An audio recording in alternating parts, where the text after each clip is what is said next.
With the right sort of connections and very detailed directions, you could enjoy the scene here at Redlands. Once a factory plot and estate of a wealthy industrialist during the colonial period, it was left abandoned to the elements in a rotting state of decay. That was until Brinda Somaya came along. She's one of India's most prominent architects. Today, if you build, you can never dream of building spaces like this in terms of height, in terms of material used, in terms of verandas and in separate structures which are connected together, because it would be too expensive to build like this today. Land is at such a premium in Mumbai, so you get small apartments and you do your best within the apartment. But here we had these wonderful bungalows which opened out onto gardens with high ceilings. I think immediately one saw the potential and what we could bring them back to. And this is the result of Miss Somalia's efforts, a work of art that, on a metaphorical plane, expresses effortlessly the cultural conjunctions which speak about India's colonial past. In trying to preserve the character of the original buildings, Somaya took pains to retain all the beautiful greenery around the property. She also decided to restore as much as possible of what she found, including some very interesting pieces of furniture which at the turn of the century were designed for living in the tropics. To recapture the splendor of the original, she felt it was better to restore than to replace.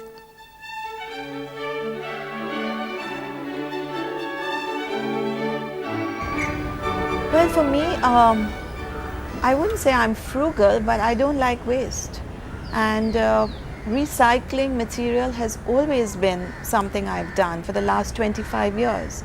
I've always believed that what is existing has a value, and one has to study that very carefully and see if you can reuse it. Whatever furniture existed in both the buildings, we sort of combined them, repaired them, restored them, duplicated them, and then bought additional furniture. So it really was in many ways a labor of love. This is the orchid. If you cast your mind back to the early 1920s, you could well imagine this parlor room as a site of grand cocktail parties, the walls resounding with conversation, the clinking of glasses, and all the ceremony that goes on with that. Today, this is a gathering space and a short-term residence for academics and professionals from the Tata Group, one of India's most illustrious organizations. It's an organization who are keenly active in preserving India's heritage. While the use of the property has changed, the spaces still reverberate with charm and character. If you don't understand your past or your present, you're not going to understand your future.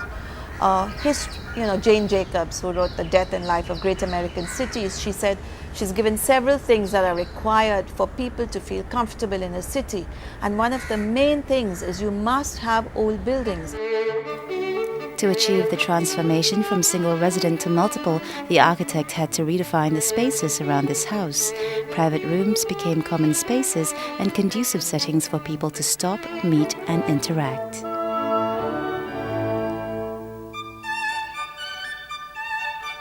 In our kind of work, which is more thinking kind of work, people have to be at peace. They have to have an environment where they can think. And I think this is a fantastic atmosphere where people can apply their minds. They are literally living in a different world, but one close with nature. And making the building relevant to today, because if a building is not used or cannot be used effectively and function effectively in today's context, it has no value. We did not change the use of the building because it was always a residential building and it is still a residential building.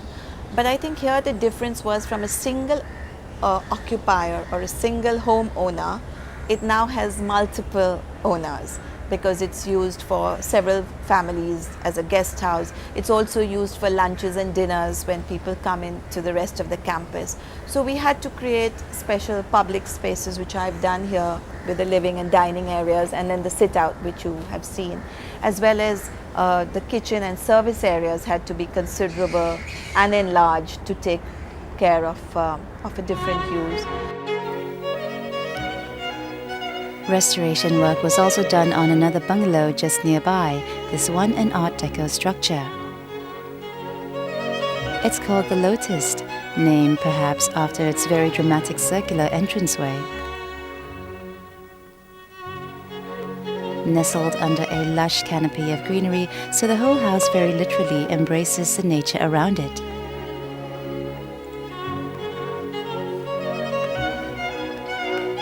What we tried to do was to bring back, not to bring back the 30s, but we did not disturb the architectural integrity of the building, which was very important. Whether it was the entrance, the curved entrance, which is typical of that style, the wrought iron as you saw when you came in, the wrought iron doors when you came in, the circular entrance hall.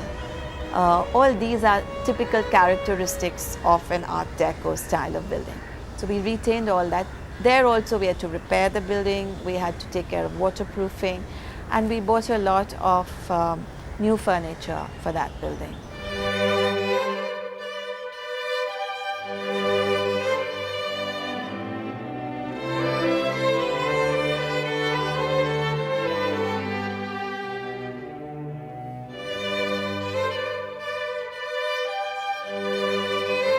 I wish I could live in a house like this instead of in an apartment in Bombay.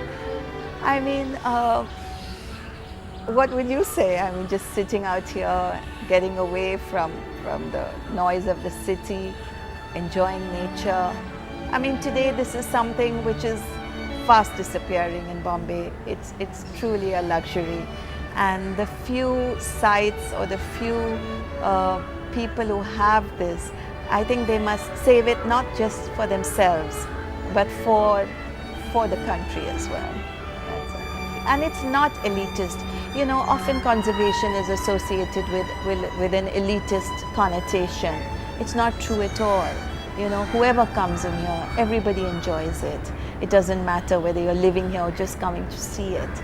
But it ties you to things that have gone before you. And I think the importance of history can never be overemphasized.